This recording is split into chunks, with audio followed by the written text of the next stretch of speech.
guide from the advisors, we managed to find our way and choose the right options and the right ambitions for the different areas that we've got. We've had several situations where we've looked to the SFI project team for specific guidance, and I have to commend them for doing that in a pragmatic and timely fashion. We have actually had a monitoring assessment. The ecological guidance that was able to be provided was really helpful in us determining and making our decision about what we were going to do for different capital works. It would be helpful if we could get some ecological advice paid for within the project. I found the application process to be reasonably straightforward.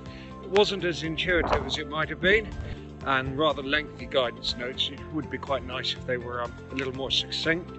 And maybe in more bullet point form rather than such an explanatory form where you have to search for things to do. I learned quite a bit. I have seen some of the new application process. I think it's definitely improved, and it's definitely much more intuitive than the pilot approach. I think it should probably manage to lead people through them quite straightforward. The management of our soil is showing benefits beyond our original hope. The farm has had a long association with an ornithologist helping to validate the current plan. Skylark, grey partridge and lapwing are easily observed, coupled with an increasing raptor population.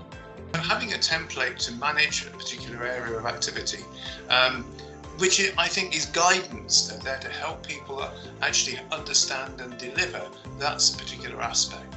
But we also need to consider individuality, but focus on productivity. What will really help productivity on farms as well as the environment, so that we actually have a double whammy, a double positive. Selected for a site visit, and I actually found that very positive. I think you got to see what I do on the ground. Walked with me the entire land. He checked the crop in the ground, he checked the grass mixtures in the ground. It was a very thorough but friendly check. It was about learning. So I've tried to keep it relatively simple under the intermediate level with winter bird food, flower-rich plots and grass strips. In regards to changing our farming practices, we did do a lot of this anyway, had quite a few grass strips, but it did require a few more significant changes, taking a bit more of arable land out of production. In regards to improving the standard, it just needs to pay more to entice people to participate. But I definitely think the standard will result in massive environmental benefits for the farm. When significant rain events like we've had the last couple of weeks, by having more land cover, there's going to be less runoff, etc. So yeah, definitely environmental benefits, especially with water quality. Pilot standards were good standards and ones that could be easily adapted on farm and taken forward. I've been successfully implementing the improved grassland standard so far and find it fairly straightforward. The requirements fit fairly straightforward within what we were already doing. I've had to make small changes to our farm practices, mainly in terms of doing the soil assessment and adding the mix of herb, legumes and grasses. I think the standard will be likely to achieve its environmental benefits. We're already seeing an improvement in the intensity and spread of herbs and legumes across the grassland. I think the standard could be improved by having a category combined improved grassland and improved grassland soils.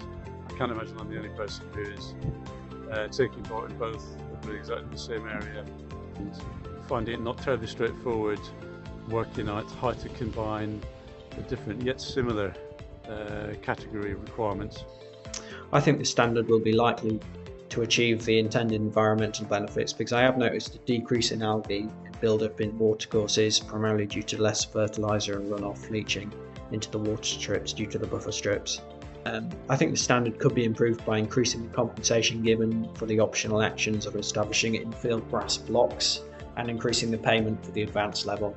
Implementing the Woodland Standard's fine. Obviously got to do the woodland condition assessments which are being done, which the guidance for that is quite clear actually, but by the woodlands being managed by having the 20% of the land open area, so you've got varying story heights, etc. Yeah, there will be environmental benefits.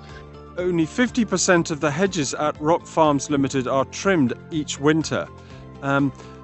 This is targeted for fields destined for oilseed rape, so that there's no need to travel over growing oilseed rape, but also there was an extremely valuable aspect to wintering farmland birds. The management of the Hedgerows Standard is straightforward, so advice and guidance feeds into the land management plan, and that in turn feeds into the selection of hedges to be left untrimmed on a 2-year rotation.